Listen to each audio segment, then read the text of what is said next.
Au nom du Père, du Fils et du Saint-Esprit, Amen. Grande joie d'être là avec toi en ce mercredi 24 novembre. Et nous sommes déjà à la dernière semaine de temps ordinaire. La semaine prochaine, on va déjà commencer le temps de l'Avent.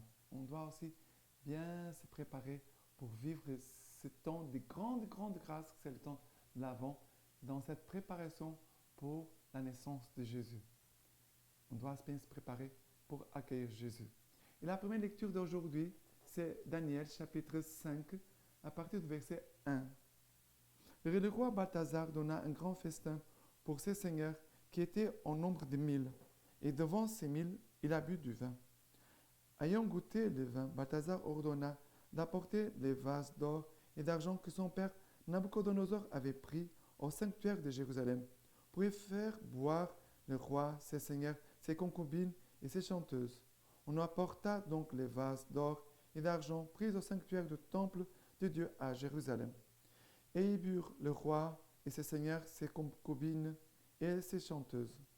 Ils burent du vin et firent louange aux dieux d'or et d'argent, de bronze et de fer, de bois et de pierre. Soudain apparurent des doigts de mains humaines qui se mirent à écrire derrière le lampadaire sur le plâtre du mur du palais royal. Et le roi vit la paume de la main qui écrivait. Alors le roi changea de couleur, ses pensées se troublèrent, les jointures et ses hanches se relâchèrent, et ses genoux se mirent à entrechoquer. On fit venir Daniel devant le roi, et le roi dit à Daniel, « Est-ce toi qui es Daniel, des gens de la déportation de Juda, amenés de Juda par le roi mon père? J'ai entendu dire que l'Esprit de Dieu réside en toi et qu'il se trouve en toi-même, en toi lumière, intelligence et sagesse extraordinaires. J'ai entendu dire que tu es capable de donner des interprétations et de faire des nœuds. Si donc tu es capable de lire cette écriture et d'en m'en faire connaître l'interprétation, tu seras revêtu de pourpre et tu porteras une chaîne d'or autour du cou, et tu seras un troisième dans le royaume. » Daniel prit la parole et dit devant le roi, « Que tes dons te soient retournés, et donne à d'autres tes cadeaux. Pour moi, je lirai au roi cette écriture, et je lui en ferai connaître l'interprétation. Tu t'es exalté contre le Seigneur du ciel, et tu t'es fait apporter les vases de son temple. Et toi, tes seigneurs, tes concubines et tes chanteuses, vous y avez bu du vin, et vous avez fait louange aux dieux d'or et d'argent, de bronze et de fer, de bois et de pierre, qui ne voient, n'entendent, ni ne comprennent. Et tu n'as pas glorifié le Dieu qui tient ton souffle entre ses mains et de qui relève toutes tes voies. Il a donc envoyé cette main qui toute seule a tracé cette écriture. L'écriture tracée, c'est Méné, Méné, Tekel et Parsim. Voici l'interprétation de ce mot. Méné, Dieu a mesuré ton royaume et t'a livré. Tekel, tu as été pesé dans la balance et ton poids se trouve en défaut. Parsim, ton royaume a été divisé et donné aux Mèdes et aux Perses.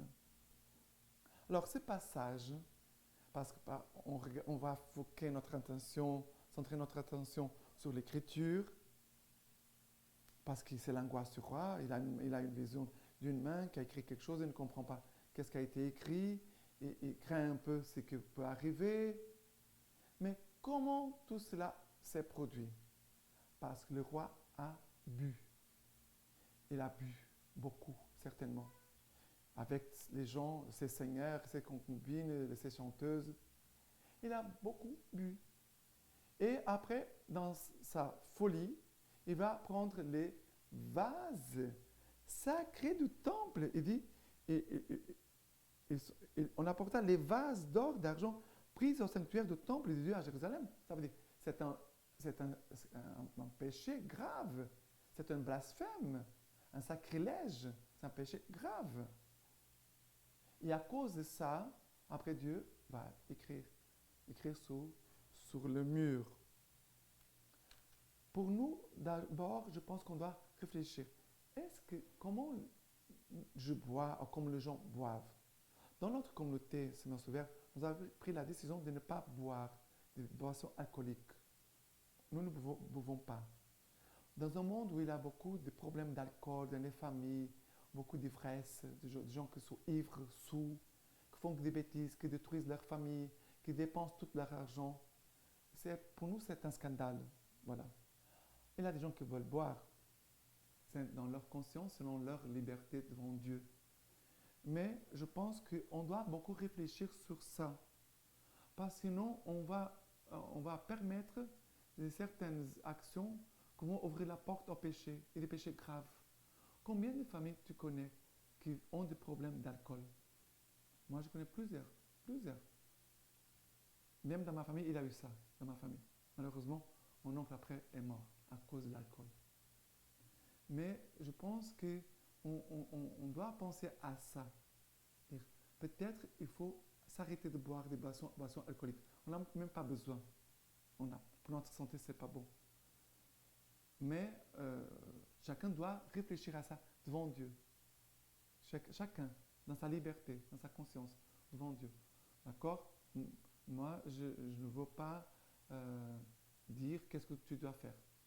Mais tu dois prendre un temps de prière devant Dieu. Ça, oui. Et qu'est-ce qui se passe à la fin? Daniel va donner l'interprétation. Il va dire, mais Dieu a mesuré ton royaume et l'a livré. Ça veut dire, Dieu a pris ton royaume et t'a enlevé ton royaume. Tequel tu as été pesé dans la balance et ton poids se trouve en défaut. Ça veut dire, tu n'as pas de profondeur. Tu es trop léger. Tu n'as pas... En toi, il n'y a pas quelque chose de Dieu. En toi, il n'y a pas la parole de Dieu. En toi, il n'y a pas une vie de prière profonde. Il n'y a rien. Tu es vide.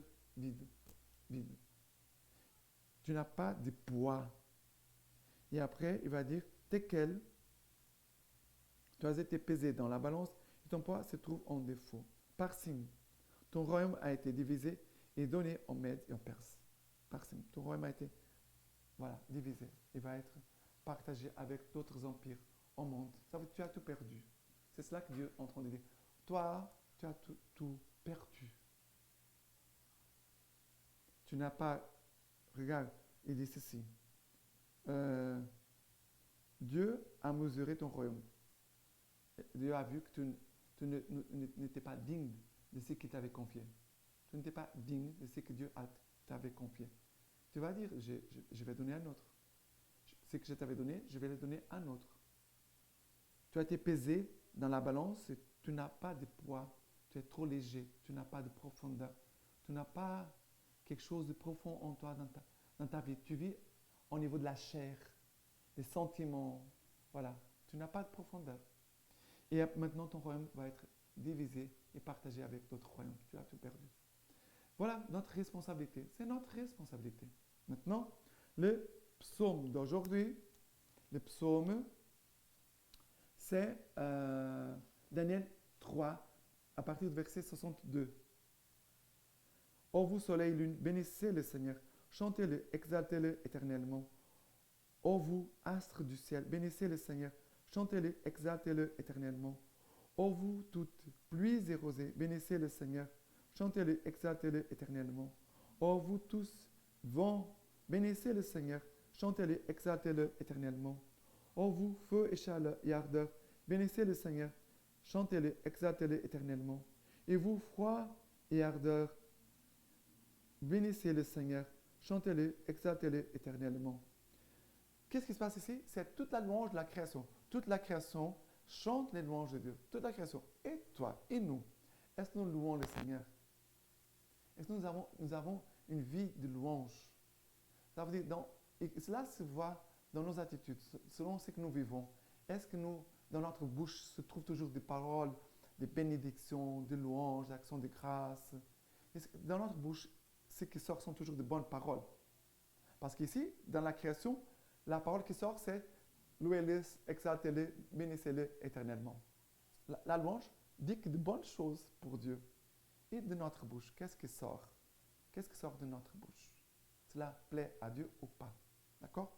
Maintenant, l'évangile d'aujourd'hui. L'évangile d'aujourd'hui, c'est Luc chapitre 21, à partir du verset 12.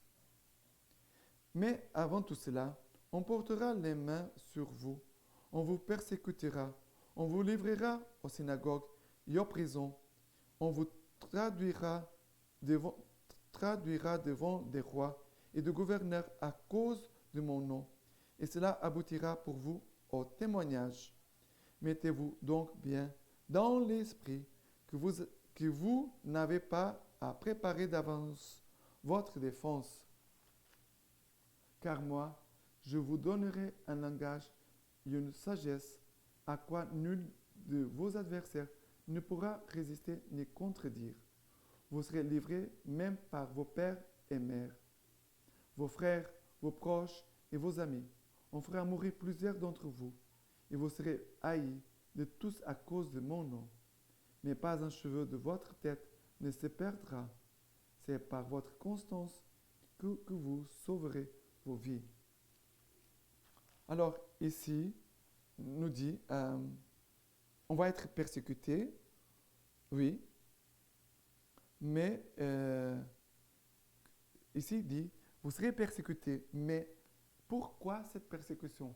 La persécution servira à rendre témoignage de Jésus. Ça veut dire, dans tout ce que tu vis comme persécution, quand je parle de persécution, ça veut dire des gens sont autour de nous et que, à cause de notre foi catholique, vont nous persécuter, vont dire du mal de nous, vont vouloir nous dire du mal de nous, de provoquer des ennuis, des choses embêtantes.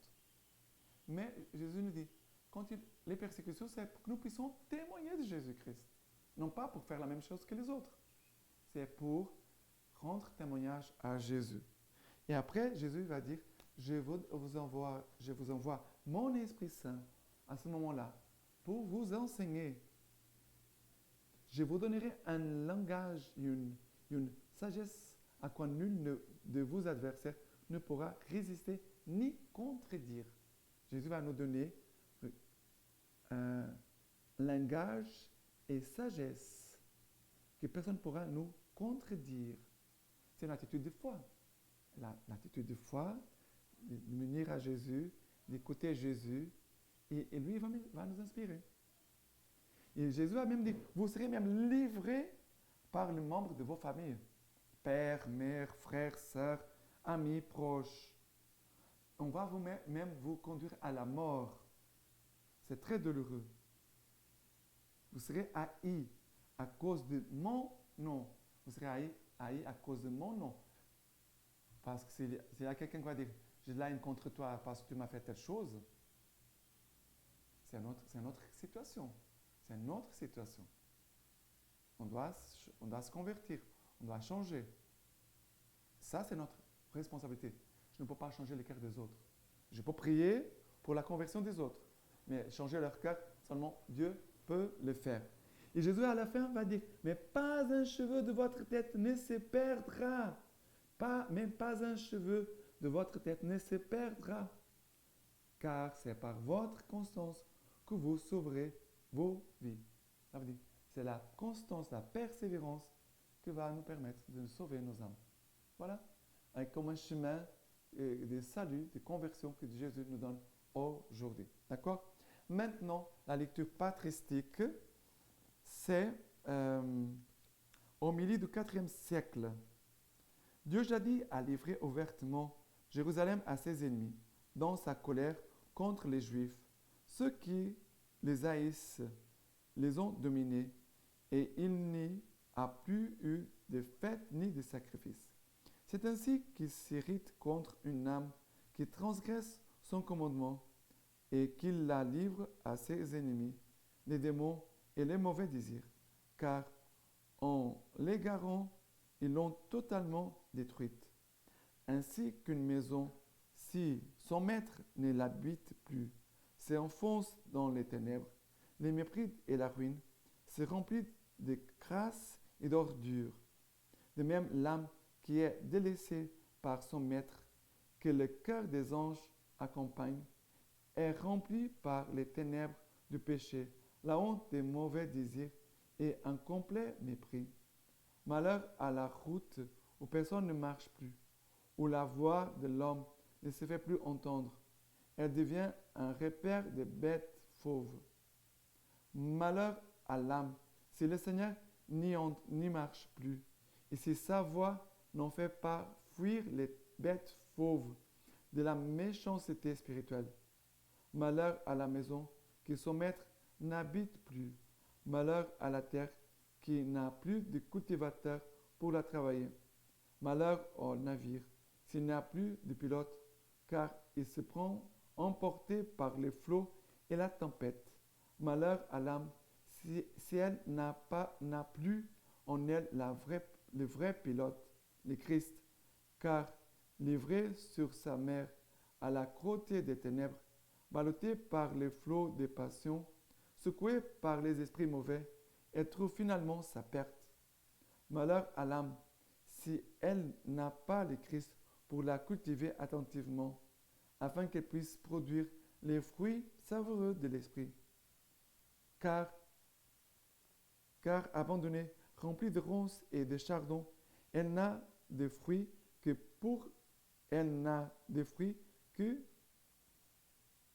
pour le feu. Malheur à l'âme si elle n'a pas son maître, le Christ, habitant en elle, car déserte, elle est remplie par la pointeur des passions et elle devient auberge du vice. Quand le cultivateur entreprend de travailler la terre, il doit prendre les outils et les vêtements appropriés à son travail. Il en va de même du Christ, ce roi céleste et ses cultivateurs véritables. Lorsqu'il est venu vers l'humanité rendue déserte par les vices, il a revêtu un corps et porté sa croix en guise d'instrument. Il a travaillé l'âme désolée.